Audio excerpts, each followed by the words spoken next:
Welcome to the Harvest Podcast, a missions podcast of Harmony Hill Baptist Church. This is our limited series on the Niger mission trip, and today I am joined by Grant and Maci, two of the students who were on the trip. And so I appreciate you guys being here to talk a little bit about your experience on this trip. I know a lot of people are going to be interested about what it was like for you and sort of what God taught you and what you experienced on that trip. And so I want to just start even a little bit before the trip, which is, and Grant, I'll start with you, and Maci, I'll ask you the same question, which is, Grant, why did you decide to go on this trip? Like, what led you to say, I want to go on this trip? Well, I think that for me, that starts all the way probably back freshman year. They were going to Ensenada, Mexico, and it was going to be during spring break, and I was going to have soccer games, and so I wasn't going to go. And then it got moved to the summer, and then so Dylan was encouraging me to go, and so I ended up going, and I loved it. And so that kind of just made me want to go on the next year to Alaska, and then the next year to Niger. So sort of a pattern developed of, man, if there's an opportunity, man, I'm in on it. Right. Okay. And when you told your family, hey, I want to go to Niger on this mission trip, were they on board? Was there any question, or was it, man, we're just moving forward? Compared to, because at first it was Ensenada and Alaska, which are obviously like pretty close, and then it just jumped from like right. North America to boom, we're in Africa. Yeah. So I think there was probably a little bit like, but pretty much they're just like go with the flow. Yeah. Okay. Let me. All right. So Maci, what about you? What led you to go on this trip? So a few years back, we had planned to go to a mission trip to Puerto Rico, and I had signed up for that, but we had some issues with coronavirus and all that, so that ended up getting canceled. The next year, I believe, was Alaska.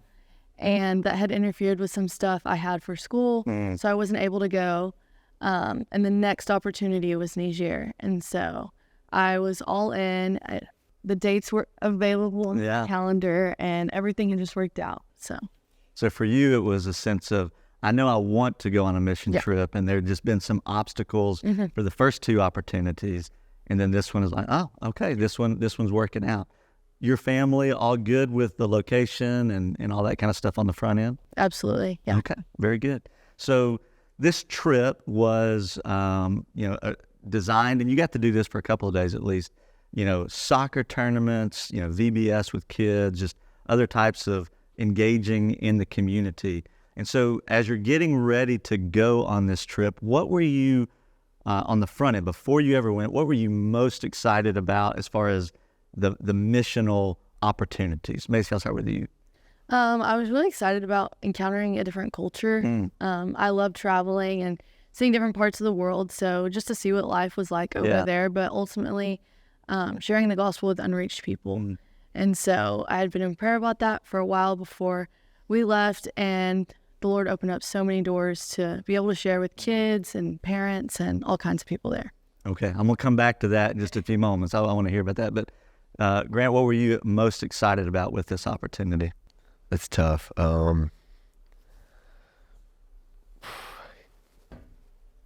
We had to fill out that application before, and so that kind of gave us like a layout. But I was like, when I was filling the application out, I was like, share the gospel, play soccer in Africa. I was like, that's perfect. And so I was like, everything on this trip just sounds like something I want to do. And so I don't even know if I can pick out one specific thing that I was most excited for, because I was just excited for it all. Yeah, so you actually play soccer. Right. And so we'll go ahead and transition to, so you're on the trip, you're doing some of these ministry things, just getting it out of the way, because soccer is a global sport, sort of growing in America. You've been playing for a long time. How did you feel like your game stood up against those that you were playing against in Niger? Not even close. Like the best team we played in the tournament, which granted they were probably like all in their upper 20s, but they were like 3 times, 4 times better than I was. It's like we couldn't compete with them. Even with some of them on our team, it was still, we couldn't compete. Wow. But they were definitely good. So describe a little bit about what. So you're hosting these sort of soccer tournaments, and then how was this helping? Yeah, how was this turning into missions and ministry opportunities? I think, well, mainly, like, you got to build a connection, especially with these people that you don't know really. Mm-hmm. Like, they have no reason to trust you. You're coming from a different country. And so I think just having something in common, especially something like that, like I was able to connect with these people I'd never met. Like after the game, we all took pictures together, and it just felt like I was playing with like my friends in America. And so I think building that like base and that relationship to start is a good way. And then like Mark, Mark, yeah, from Mark, Philip, Yeah. he was like after the game, he would kind of share some like short gospel messages and stuff like to resonate, and then he'd give them like little care packages with stuff in it to like hopefully like, I don't know what that word is I'm looking for. Plant the seed. Yeah, plant the seed. Yeah. There you go. Yeah. Exactly. Very good. So you were, in essence, you were partnering with Mark's church by creating it, this common experience of soccer and just showing love, but also playing fiercely at soccer. And then Mark would be able to share the gospel. Yes, sir. So that's sort of how that part went. Then there were other opportunities because Maci, do you play soccer? I do. Yeah. A little bit here and there. Did you play there at all? I did for the first day with these guys he was talking about, and I could not keep up with them. So the second day of the soccer tournament, I just cheered them on from the sidelines. Gotcha. But yeah. So what? So soccer. You were there cheering, probably talking to people, but Yeah. But there were other opportunities for ministry that you felt really engaged with. Describe some of those opportunities that you had. So when we did the kids club Yeah. at Mark's church in Gleescomedy, and we did another one at a church a few miles down the road, a ton of kids came. And so I actually had the opportunity to teach them about Abraham and Isaac, and relating that to God sacrificing his only son, Jesus. And so most of them, if not all, had never heard this story. Wow. They knew who Abraham was because of the religion that they follow. And it was really cool. Just their eyes were so open to these stories, and they were leaning in. And I didn't think they would be interested in the first place, but it was awesome. Yeah, and were you doing that through a translator, or could they understand English? Through a translator. Okay. Yeah. So I just want to pause for a moment because that's such an amazing thing. You and others, but as you're the one sitting here telling this, you got to share the gospel with people who had never heard the gospel, is what you're saying. Yeah. I mean, what does that mean to you to know that you've actually had that opportunity to do that? I mean, describe, like, were you nervous about it? Like afterwards, sort of, how did you reflect on, like, wow, that just happened? I was definitely nervous going into it. I just didn't want to say the wrong things, and I wanted to be sure that they understood what I was saying. And so I was just praying, Lord, like, fill me with your words because I don't know what to say. And so we actually, for the ram, Ross played the ram in our story that stood in place of Isaac. And so after we got done telling this story, I didn't realize that they had never heard, or it hadn't hit me. Yeah. They had told us, like, these kids don't know who Jesus is. And so I asked if they had any questions or any comments. And one little girl raised her hand and said, I didn't know that Isaac was also Abraham's son. And so that I was like, wow, that's awesome. And so she just got to relate to Jesus through that. Yeah. And it was really cool to see. That's one of the things I appreciate you sharing about the ministry, because at the end of the day, it was a mission trip. The story gets different, later in the week, but that was why you went, and the fact that you were able to engage people on behalf of the church through soccer and through kids ministry. That's the win, and I'm so proud of both of you and the whole team for going to do that and then following through and sharing with people who had who had never heard. Grant, what role did you play outside of soccer? Was there any other ministry opportunities that you had? Yeah, so the VBSs we would do. So me and Rivers were in charge of like games with the kids because they'd rotate through stations. So it'd be like they do the story and then do crafts and then game. Gotcha. Like to keep them, I guess. Like, but even just to the game itself, like all the kids were just so excited, like just to be there. And like I didn't get to see that part of it because we were in different areas. Yeah. But like I don't know. Yeah. So you were engaged, just loving on kids, yeah. and there's something powerful about playing games with kids because that sort of transcends the language, right? You're just playing games, and they were so easy to like love too. Like they're also like willing to like listen to like how the game, because their games, we were doing games that they'd never heard of, and so like they were all willing to listen to like how to play the game. Yeah. And then just like so happy to play it like with us too, and they like wanted us to join in on the games too. Yeah. So when you guys, since you mentioned this a minute ago, Maci, just like the idea of experiencing a different culture, what were some of the things that stand out to you about the people of Niger or their culture that either you were surprised by or you thought was interesting? Does anything stand out just about what you remember from seeing about them and their culture? And either one of you can jump in on this. And you can go ahead. Yeah, go ahead. So from what I know, the way that they approach meals was definitely different compared to here. And so that really broke my heart because the father is the one who works for the food. And if they get to eat that day, he gets a meal. The mom gets what the father doesn't eat, and then the kids get her leftovers. So a lot of the times the kids don't get to eat. Oh, wow.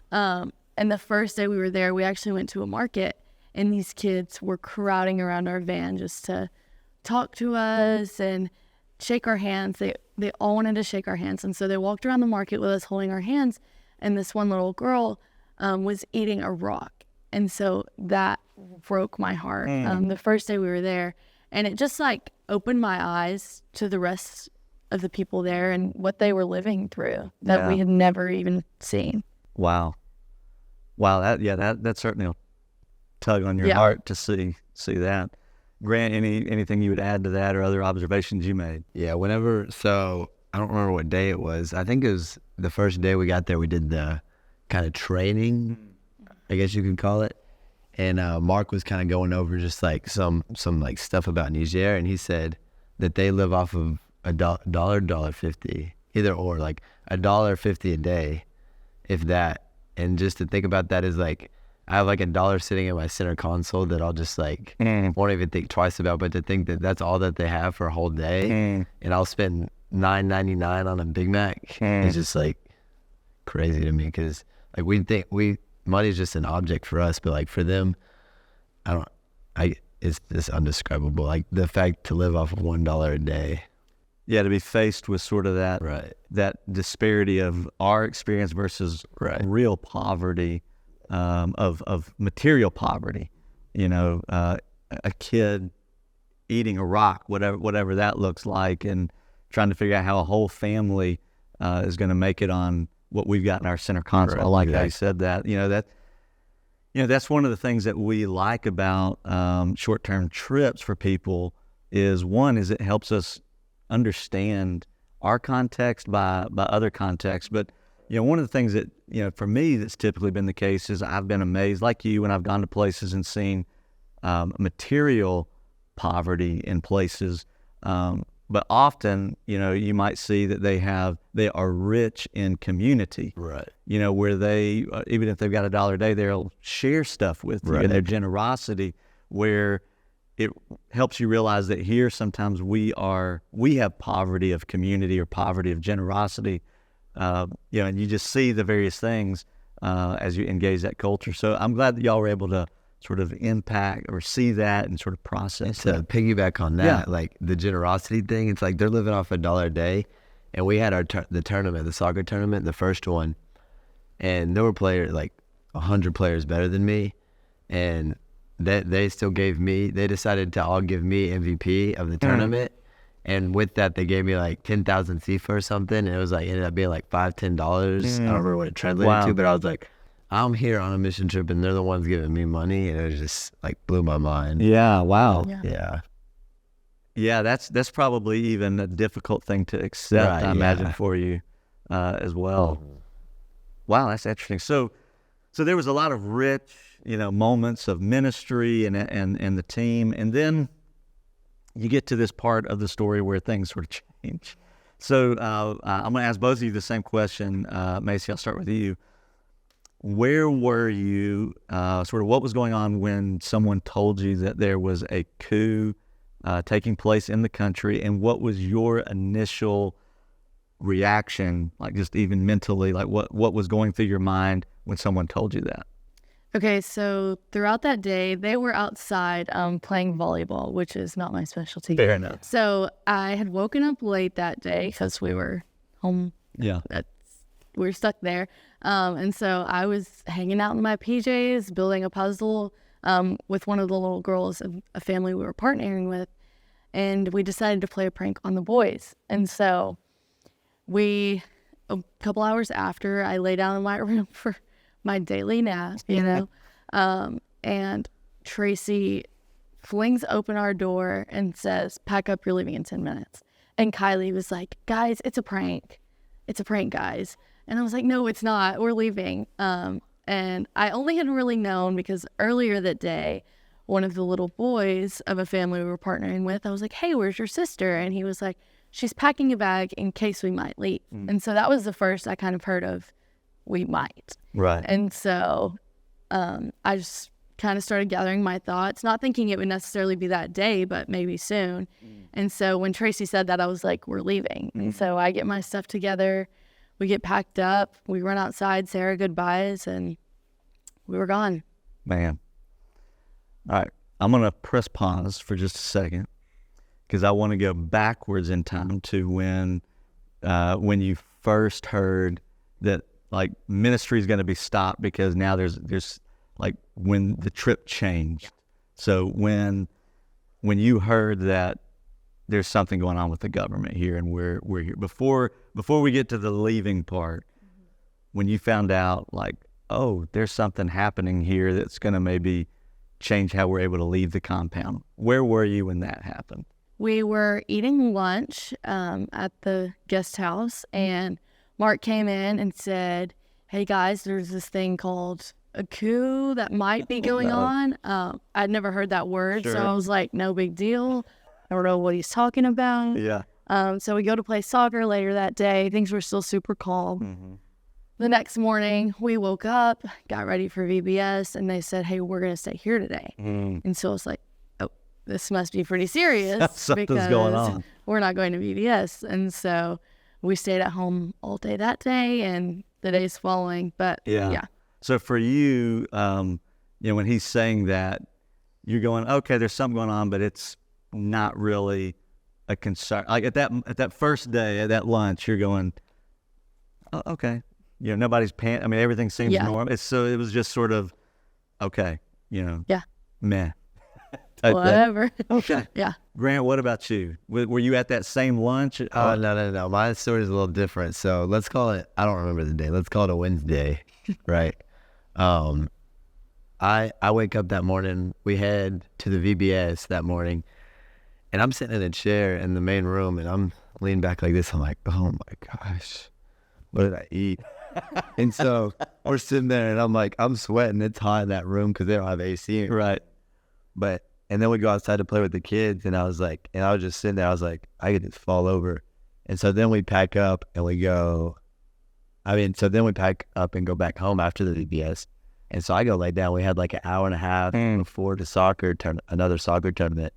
And so I was just going to rest until then. And when I was resting, I threw up twice. Oh, no. I was like, ugh.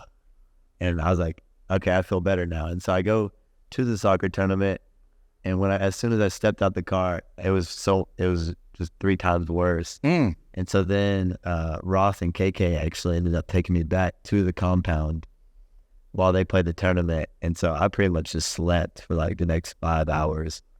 And then I woke up that night and that's kind of when I got the news. I gotcha. And they're like, the government went through something. And so then I'm on the phone with my mom that night, and I'm like, I don't remember how the conversation started, but I was like, yeah, the government or something like that, like they're doing something. She's like, a coup? I said, a what? She said, a coup d'etat. And I was like, I don't know what you're saying. And he was at the doorway, he goes, yeah, that's what it is, a coup. And I was like, I don't know what that is. And so I'm completely oblivious. And so then that night we go to sleep. I don't even think twice about it. Yeah. And I'm still not feeling great. We wake up because we were probably waking up like 7 o'clock, and Dylan goes, sleep in. We're not leaving right now. We'll probably leave later in the day. And I was like, whew, that's a blessing in itself right there. I was like, maybe I can get some more rest. And then after that, it just kept having to stay in. Yeah. So there was two sort of things happening. You know, you guys are there in country where this coup is happening, and then you've got, you know, family and church members and community, and then eventually it goes wider than that, you know. But, you know, from here, we're looking at news stories and getting mixed messages. What was your experience, like when you were out in town, even during that first day of a coup, or even, you know, in those days following? Did you ever feel unsafe? Was there ever a point where you were either scared or nervous? Like, just sort of describe that. Maci, I'll start with you. I would never say I felt unsafe in the time that we were in Niger. Yeah. But I will say the day that the coup somewhat started, we were headed back home from BBS that morning, and there had been like a big stop in traffic because an ambassador was coming through. Gotcha. And that was like a very normal thing. They just escorted the ambassador through, and we didn't think anything of it. And so looking back, that was somewhat a sign, I guess. Yeah. I never felt unsafe by any means. Grant, what about you? Yeah, I can't say that I ever felt unsafe either. Like my mom told me how they, like, it might have been Ross or my mom that told me that they did something to the French embassy, and it wasn't even that far down the road. And I'm like, if you walked outside, like, because we did go out when we thought it was safer, and like you couldn't have convinced me something was going on unless like I had the facts sitting in front of my face. And I will say the only time which I kind of like, I like adrenaline. And so one time we were leaving and we had to take back roads. Do you remember that? To go. And so me and Rivers are sitting in the back. We're like, ooh, I wonder what's going to happen. But like, I wasn't really scared. It was more just like sort of out there. Like, right. I mean, we don't think anything's going to happen, but, you know. Right. Yeah. But I was never like, felt like unsafe at any point. So during what we'll call just sort of the lockdown, if you will, from when the coup started and before you guys, you know, started the journey to leave, what were the types of things that you were doing to fill your time? Like, what were you doing during the day, you know, on those days where it's sort of, hey, you can't really leave? What were y'all doing during all that time? Grant, what? Lots of volleyball. Well, actually, okay, yeah, I'll get into more details, but so obviously we had the Parkers and Phillips. Yeah, that's right. I called Mark Phillip. That wasn't right earlier. But we had the Parkers and the Phillips over there with us, and so two of the first days, their names, the Phillips were getting moved in. Oh, I think it's the Jesse family. The Jessies. Yes. Parker is Mark's wife. Yes. There we go. Yeah. It's all getting mixed up. Yeah. Too many names. But yeah, so we were helping the Jessies move in to their new home because they had a lot to be done. Like the floors had a bunch of paint on them still, and they pretty much didn't have any furniture or anything. And so the first 2 days, we probably spent like 5-6 hours just like helping them like get stuff prepared for them to live there. And then after that, we did like lots of games and stuff, and we ended up like reading through Philippians, which comes full circle. Yeah. But Very good. Maybe touch on that later. Yeah, but, we will. Yeah, we okay. will. Maci, does that sort of describe, is there anything else that you found yourself doing? The adults were really great about filling our time instead of just having us sit there. Sure. We had a basketball tournament. we went over to KK's house and we had a spa day for the girls. Oh, okay. We had a bonfire, a movie night. that So was good. we did all kinds of things. Yeah. We weren't ever bored. Oh yeah. That's cool. So one of the, I guess, positive outcomes that came from it, from what I'm hearing, is that even though you weren't able to do some of the VBSs towards the end of the week, you did get to connect on a deeper level with some of the missionary families that were there. And my understanding is even, like you said, that one family, the Jesse family, was moving there, but being able to minister to their kids as part of that transition. I thought that was a pretty cool thing that y'all were able to do that. Do you, let's talk about Philippians for a moment, because I know that there was a certain point where y'all began, I guess it was in the evenings, sort of, hey, describe to me what was happening in those meetings at night, and as you look back, what the benefits were of how y'all were spending intentional time together in the Word and prayer. Maci, why don't you help just sort of describe what were those evening meetings like? So every night that we were there, we had like a debrief, just talking about the highs and lows of our day. And I think it really connected us as a group, because if we didn't have that, I think there might have been a lot of tension. Just being together for 13 days, it's a lot. But we got to read the Word together and pray together, and I think that really benefited our time there. Yeah. Okay. Grant, what about you? What do you see as the benefit, or what did you take away from that time together? Yeah, I agree with her. Like, I think there would be a lot more tension, or like a lot of tension if we didn't do that, because like, even though we were doing stuff, a lot of times like you'd find yourself separated, like from other groups. Like you started to make groups within groups. And so I think that was a good time to like bring us together and like show that we're all here for each other, and like we're not here for like personal reasons, but we're here to like serve God and share His glory. And so I think just like kind of recognizing that at the end of each day, just like kind of like restarted us for like the next day to come on. Yeah. Now, Maci, I heard through the grapevine of some of the team that you had sort of an interesting perspective of, as we're here stateside trying to figure out ways to get you home. Yeah, we got a plan A, plane tickets, that goes through, the borders closed. We get a plan B, that falls. I mean, we're just doing these various things, and in the midst of plans sort of falling through, what was it that God was sort of doing in you about recognizing, I don't know when I'm going to leave? Yeah. So I am very much a planner. And the Lord really humbled me in that way, because it wasn't up to me. And so I was looking on my phone for flights out. And of course I couldn't find anything, because y'all were helping us as much as possible. But yeah, so after the second flight got canceled, I was like, it's not up to me if we get out or not. And so I just kind of had peace with the situation, and I knew that whatever we went through would be for God's glory. And so that was my prayer the entire time. Lord, whatever happens, let it be for glory, because I didn't know what was going to happen at that point.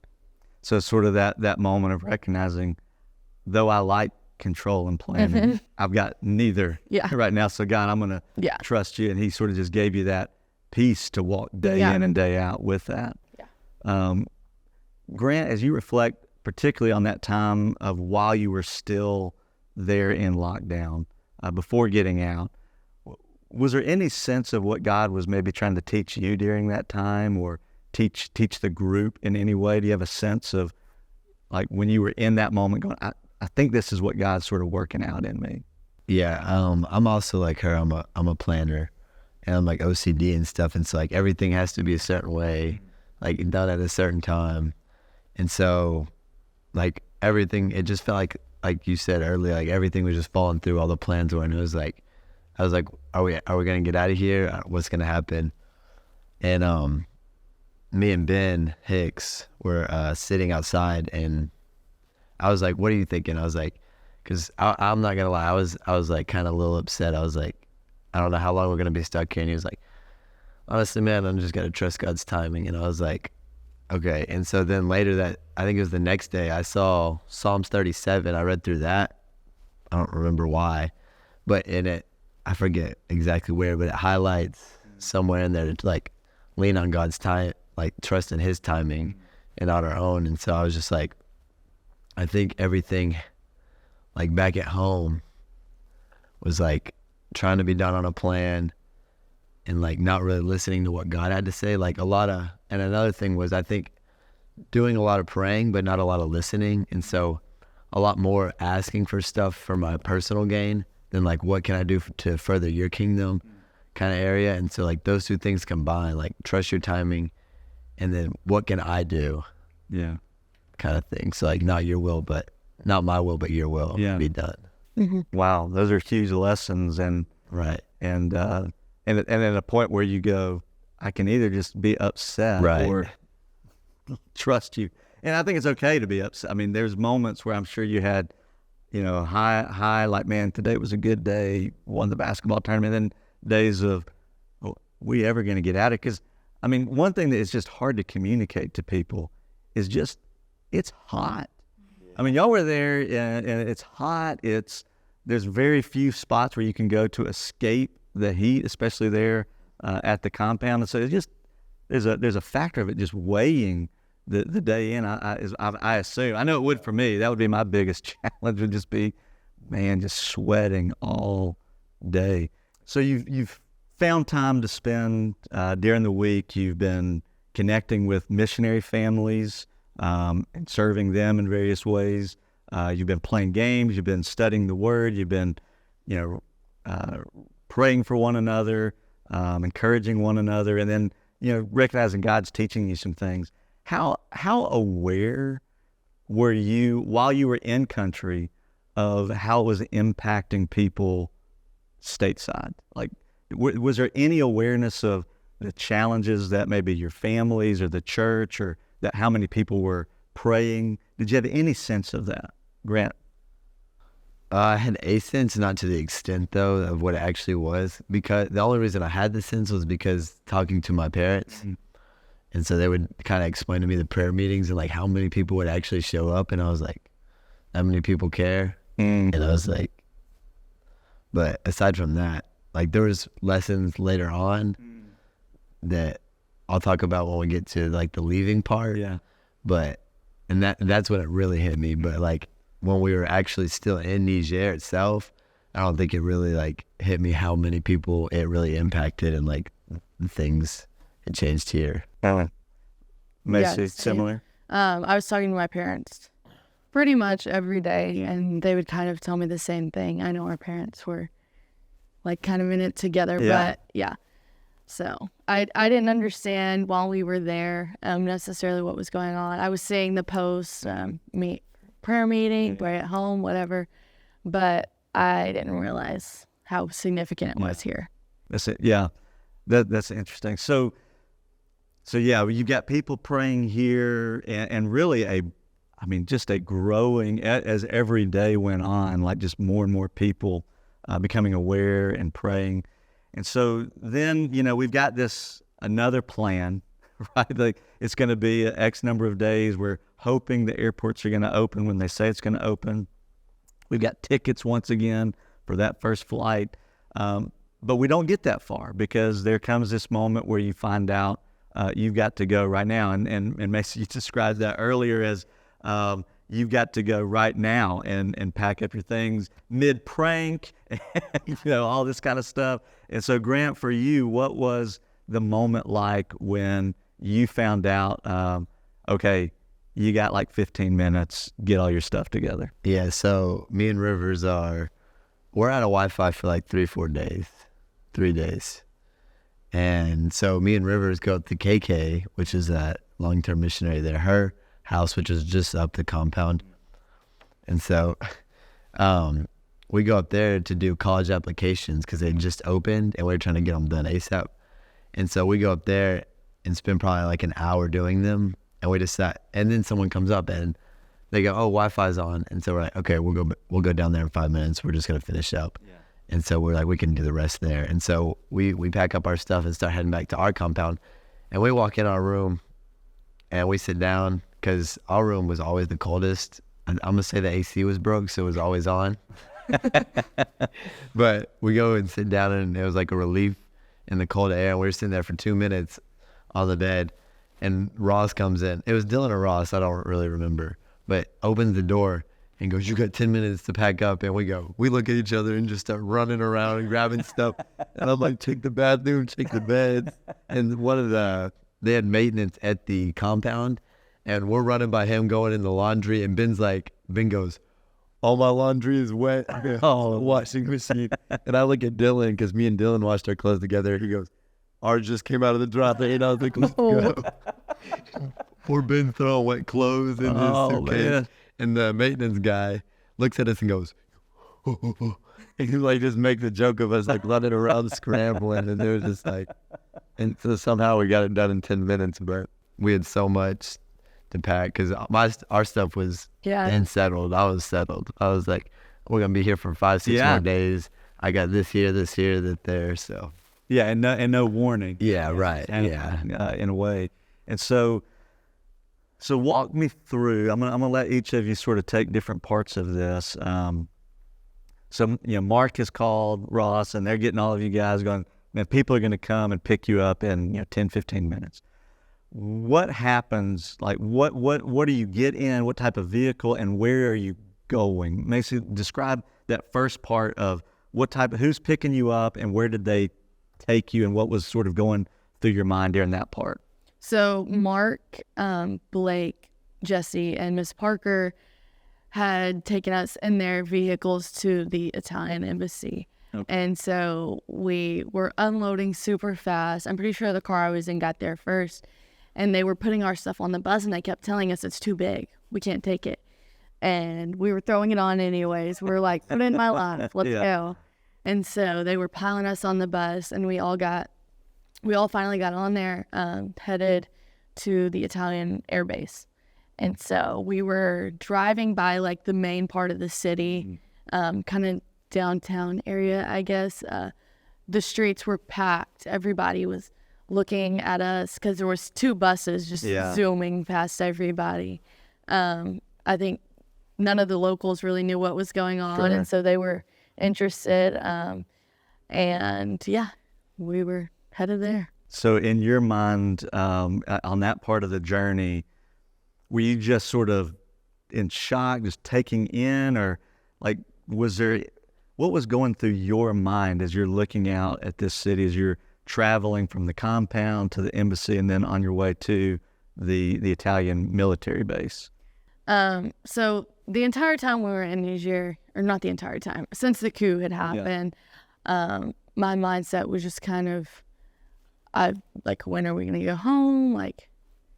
But then when we started leaving, I was like, I don't want to leave these people. And so I'd grown to love this place, and I wasn't ready to go. And so so there's some conflicted emotion happening in that, for sure. in that trip. Grant, you're welcome to touch back on any of that, but when you arrive at the military, the Italian military place, what's happening? What's the process that you're going through, and what's going through your mind as you're starting this process of leaving? I'm gonna jump back a little bit. So whenever we were leaving, I just got off the phone. My sister was helping me do my college application. And so in the span of 15 minutes, I go from filling out college application in Africa to texting her, we're leaving. And she didn't know what that meant, but I go, we're leaving. And then I'm standing there with Rivers Jesse, which is the oldest of the Jesse family of the sons. And me and him had gotten close because he was going into eighth grade. And so he was not too excited to leave all his friends and everything behind. And so I felt like me and Rivers were making an impact on River, because there's rivers and there's river. Sure.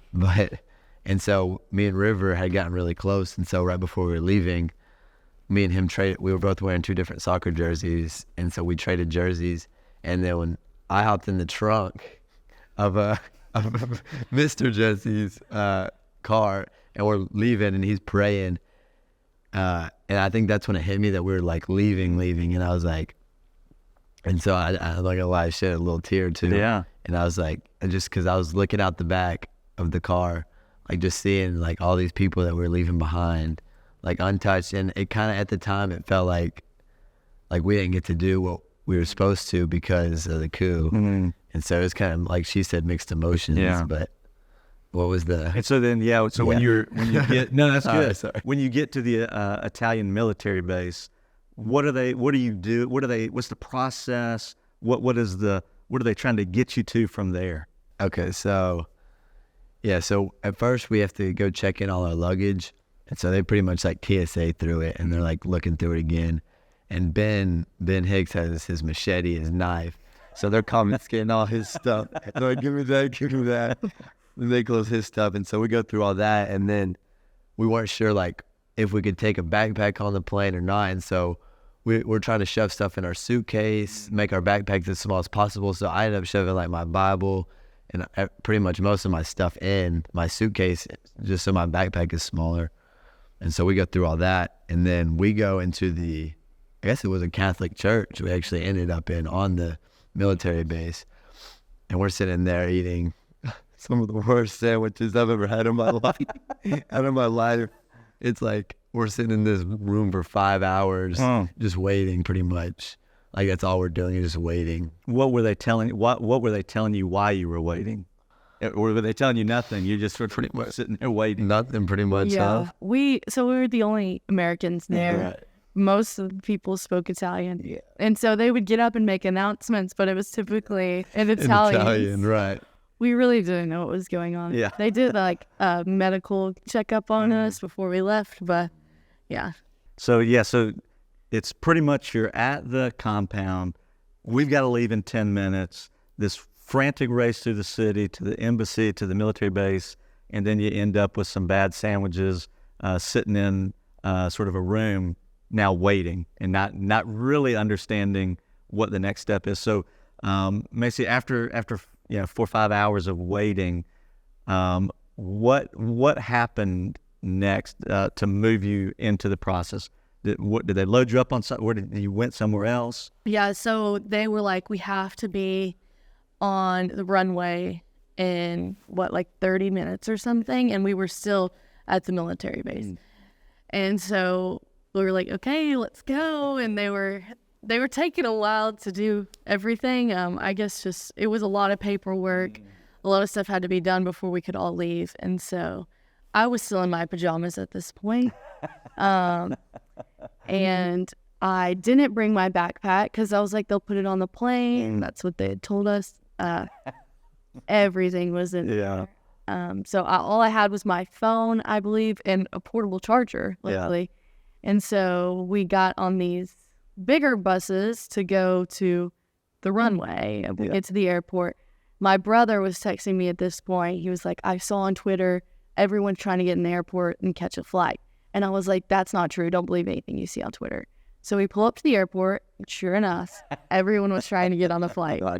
And so they kind of escorted us through the crowd, got us inside, and they did a ton of security just to make sure the right people were getting on this flight. And so it's sort of a chaotic scene at the airport. My understanding is when you're at the Italian military base and they're going to transport you, as you said, they load you up on some buses to take you to the Niger International Airport. So you're not leaving from the military base. You've actually got to fly out of the actual airport. That when you got on those buses, that there was a lot of Italian armed security. And was any of that unnerving to you after everything that's going on? Or was it just kind of like, we're on a bus, we're good? Were there any nerves happening at that point, Grant? No, not for me. Honestly, me and Dylan were in the back of the bus, and we're like, this dude looks like he's straight out of a video game. On the front of our bus with the AK-47, and I thought it was cool because what we had been told before we went on the trip as well is like, the guys with the guns aren't the ones; they're the ones to protect you. And so I just kind of remembered that, and I was like, yeah, we're safe. Yeah. From here. So when you arrive at the airport, like you said, anybody who has means to try to get out of the country is trying to get out of the country on an airplane. And so you sort of get brought through security. describe the plane, because this was not, an Air France plane. This is a military plane. When you actually get on, what did that look like, Maci? This plane. It was kind of like, I guess, what a cargo plane would look like, with some seats in there. There were no windows. It was super tall but super compact, and there was only about, how many seats do you think were in there? 100 seats. And 150. Yeah. Like that. And so it was honestly kind of comforting that the military was with us. There was a lot of them on that plane, I think about every other row, and they gave us some more bad sandwiches, but That's progressive. Or but yeah, I actually, let's backtrack, because when we got dropped off at the airport, there was it 2 trucks of military, kind of leading our bus. And so after they had dropped us off, they had like skirted around a corner screaming, and we didn't know what was going on. Yeah. We couldn't understand if they were celebrating or what. And so that was kind of a weird situation. But once we got through the airport and everything was calm, we were the only people in there. And KK, one of the girls we were working with, she had gotten evacuated with us. So she had a bunch of SIFA left to spend. We bought pizza before we got on the flight. And so, yeah. Yeah. So, yeah, I've heard a couple of people say that the only time they were nervous during really the whole trip was when those 2 military vehicles peeled down, sort of a tribal type yell, and you don't know the context. They dropped their backpack, and Dylan was like, "We should grab it," and I was like, "Yeah." But you did. No, because you probably wouldn't be. Yeah, definitely not. So then, you're on this flight headed to Rome. I mean, I don't even think that you guys knew particularly where you were going, even in the air at that point, but you're on the way to Rome. At what point, and I'm going to ask each of you this, did you feel like this sense of like relief of, man, that whole ordeal is done, I'm on my way? Was it on that flight? Was it in Rome? Was it when you saw your parents? Was it weeks later? Like, Maci, when did it hit you that like you breathed again? It was probably about an hour into that flight when I knew we were out of Niger airspace, and not so much in danger anymore. But I was sitting by this woman who was from Italy, and she was working at the Italian embassy in Niger. And so she was super kind, and I was telling her a little bit about what we were doing there, and sharing a little bit of the gospel with her. And she was like, I know. And so that was really comforting, and we shared some stories about our families, and it was pretty awesome. So for you, about an hour, sort of when you're like, okay, we're not even over the border countries of Niger, it sort of hit like, I can breathe. What about you, Grant? I'd say I don't really remember most of the plane ride because I was asleep. And so I think, because we arrived in Rome 5 a.m., about like that. And so we're getting off this, I think then, when we're walking off this plane, I'm half asleep. I feel like that guy walking off this big old plane. Sorry. And we got all this news. At the bottom, we got not the prime minister, but the person below him. I forget what they call him, but sitting ready to shake our hand. I was like, what's up? Shake his hand. I'm like, where's the interviews? But then we keep walking, and then as soon as we get in the building, I was pretty relieved. And we get in the building, and they said something. Your luggage is still in Niger, and I was like, they're lying. I was like, they've got something wrong. And so then we get on the bus, and to go to our hotel, and the woman like reaffirmed. She was like, yeah, okay, your luggage is not here. And I'm sitting here, look down at my feet. I have some Nike slides on and some shorts and a t-shirt, and I've got my passport and my wallet and my phone on me. And I was like, and I didn't know we were going to so we got the luggage back, of course, but I didn't think we were getting it back. And so I was like, there goes all my souvenirs, my Bible, my notebook, all my clothes, like 3 pairs of shoes. I'm like, everything's just gone. And so like it went from being like relieved back to I was like, Yeah, pain. like just like that. Yeah. And so then like that, and I'm still half asleep. And so just that combination was just like, not not a good moment. Yeah. And I was like, the ride back, head against the window, I was like, no way this is happening. So, so while you're in Rome, it's kind of an interesting story. You were alluding to this earlier, Grant, that the connection to the Bible study, of all the places that you could have gone, you end up in Rome. Grant, start off. I'll let you comment on this as well. But Grant, share why that ended up being a significant thing. Okay, so 2 for 2. So when we took off in Niger, it was 12 a.m. And so we were 6 hours ahead of Lufkin. And so that was the same time they were doing the Bible study. Here is when we took off in the plane. Yeah. And so that was kind of a crazy like miracle thing right there alone, like just full connection. And then we ended up going to Rome, and we looked at the Colosseum, the Forum. Did we look at the Forum? I wasn't with you. Oh, I don't yeah, know. you got shocked. And we got to see where Paul was in prison, which is where he wrote Philippians. Yeah. And so just like, because I don't even think I realized that until someone said it. And I was like, so we went from reading about this to being here to I don't even know what's happening anymore. But I just knew we were standing where the book we were studying, which was super applicable at the time, like standing in the spot it was written. So it was just a crazy full circle And moment. describe, so Paul was in prison. Like, describe as best you can for those who've never seen it, what did that prison cell look like that he had written the book of Philippians? Yeah, so I had it imagined all wrong personally, but so we're talking probably like, because she went as well to that, she saw that, so we're talking 30 feet under the ground.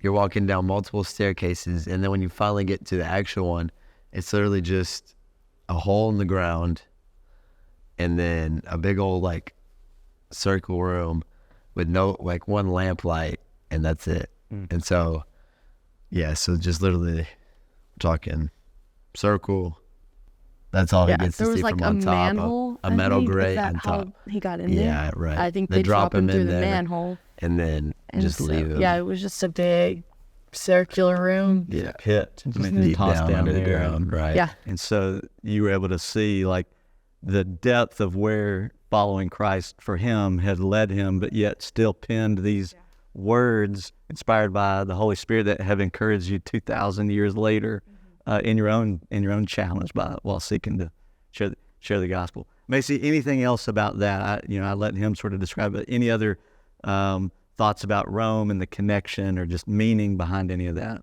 You may feel like he's covered it. No, yeah, I think he definitely covered it. We separated for the day. Some of the girls went to get gelato and lunch. Let me emphasize this: get gelato and shopping instead of seeing the Colosseum.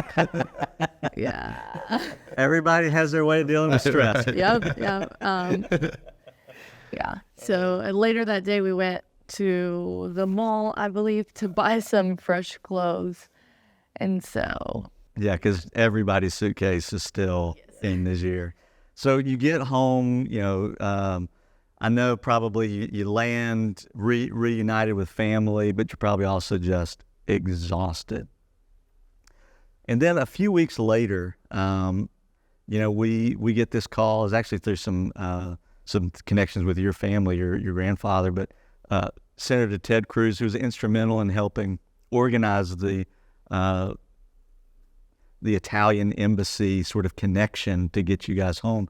He's going to come and just wanted to meet you guys. And Maci, sort of describe for you, what was it like to have Senator Cruz, asked to meet with you guys, but then also describe sort of what happened, because he asked you guys about the trip. So anything you want to cover from that? Yeah, so my mom told me that Ted Cruz was coming to meet us. She was like, do you want to get out of school? I was like, absolutely. And so we come up to the church to meet him, and he kind of asked some of the questions you're asking, and just he wanted to know our story and what we experienced while he was on the other side of things. And so that was really special that he wanted to be involved in getting us out. Yeah. Grant, anything you'd add to that? Yeah, and then I like that he came because he explained kind of from his, like, I guess, government side, kind of like how they were going through the whole process of trying to get us out. And he kind of just like really broke that down, saying like how they didn't want to make it too public because then we become hostages. And it's like running along those things, why like they couldn't just immediately just get us out. Like, because a lot of people have asked, like, how come the U.S. didn't get you out like immediately? And so he kind of like broke that down for us. So it's just so amazing to me when you from the very beginning of this podcast, when I asked you, why did you decide to go on this trip? And, you had your reasons and wanting to go. Never in a million years would you have anticipated that how that story would play out, and that a U.S. senator would want to come and meet you at the end of it. And it just sort of reminds me of Paul, writing, I don't think it was in Philippians, but would say, essentially you might stand before governors and rulers in order to share the gospel. And that happened in this because a couple of the team members actually shared when he was standing there just about, we were there for the gospel, and it was just a really powerful thing. And just looking at it just seems so crazy. I know it has to feel that way for you guys. To sort of end this, to wrap it up, I appreciate both of you taking time to do this. I'm going to ask both of you this last question. It'll actually be two questions. First question, now that you're looking back on, it's been about 6 months at the time of this recording from when you guys got back. What has God sort of taught you, or how has this impacted you? Or what have you seen looking backwards now? How are you different now, having gone through that, particularly from a spiritual perspective? Grant, I'll start with you. So, yeah, I think one thing he really showed me is, like, especially being in, like, public school, and like, you have so many interactions in a day. And I think we take for granted how many of those interactions we can use to, like, spread the gospel. And so, like, one thing, especially recently, I've been praying is, like, God, give me the opportunity, not only give me the opportunity to spread the gospel, but, like, make it clear to me that that's what the purpose of that conversation is, and, like, allow me to not be scared to do so, because it's easy to, like, wanna, like, not, it's easy to want to proclaim God, like, on Instagram, or like, say I go to church, but, like, when it comes to the one-on-one conversations that, like, can really be life-changing for someone, that's when it's, like, important to stand up. And so I think, like, through that trip, he's like, God showed me, like, to be more consistent and just, like, more willing to do the little things. It's not all about, like, the big things that matter, really. Like, the spending time with, like, River, that could have made an impact for his, like, entire life. Yeah, it's like what could be the whole purpose of the coup. But wow, yeah, right. So just looking for how God's being intentional with even how He's orchestrating your day and how you can be faithful to that. That's good. Maci, what about you? Yeah, I think definitely, like I said earlier, just relying on Him for my plans and not my own. Whether that be, like, in my future where I go to college, what I do with my life, or just today and now, just to lean on Him for everything. And like Grant said, just really being intentional with people and every encounter I have, to not take it for granted. Yeah, I think that makes total sense. Just, you can see that through your particular narrative of control, plan, and that being disrupted. And then instead of embracing, well, now I'm going to try to be even more in control, but to go, no, I've learned this lesson already. God, I'm going to trust you. So last question. After everything on the other side now, given an opportunity to go on a mission trip to a place like Niger, would you do it again, Maci? Absolutely. I think one of the last days we were there, they said something along the lines of, I don't know when we'll bring high schoolers back here. And I was like, what? Like, I want to come back next summer. Let's go. And so, yes, I would love to be there now. Okay. Grant? Yeah, that's probably one of the most like common asked questions relating to the Africa trip is, would you go back? And every time, yes, 98% of Africa is unreached. Mm-hmm. And so just like, and not just Africa, I mean, 98% of Niger is unreached. Yeah. And not just Niger itself, like the whole, what's the window called? Oh, the 47. Like there's just so many, 40, it's just so many unreached people. And it's just like crazy to think. And like, I think another thing that he like showed me is like, to live is Christ, to die is gain, which is said in Philippians. And I think that's just important to remember, like that there's so much more important things going on. Where was I going with that? I think like, hold on. Like to live is Christ, to die is gain. So like, I'm going to go to Africa to share, even though I'm taking a risk. Like it might not be death to the extent, but I'm going to take a risk to share the gospel like 100 times out of 100. And people, I've asked my mom as well, they're like, is your son going back to Africa? And she's like, he wants to. And like, you're going to let him? She just goes, I'm not going to fight God. And so I'm like, yeah, if God wants me to go, then I'm going back to Africa or wherever he calls me. Yeah. But I think that's I appreciate both of you saying that, just because that is a common question, whether stated or people that follow this story, if they watch this, that would go, yeah, I'm glad they're back, but they'll probably never go back. And for you, the two of you, it's almost like a doubling down of like, I would have to. I love that your families would say, well, I can't fight God, if they've got to be obedient. That's encouraging. And so, and I know that you two represent, at least what I understand, for the majority, if not all of the team, that they would say the same thing. And so that's good. Thank you guys so much. I appreciate your willingness to share your experience. It's neat to be able to see how God moved both here and there, both then and now, and how those lessons are still happening. So thank you for watching this episode of the Harvest Podcast, a missions podcast of Harmony Hill Baptist Church. If you would, please do all the things: like, share, subscribe, help us beat the algorithm so that as many people as possible can hear how God was so faithful in the course of this story. This is our last episode in this limited series, and so thank you for watching, and we look forward to seeing you the next time you're on the hill.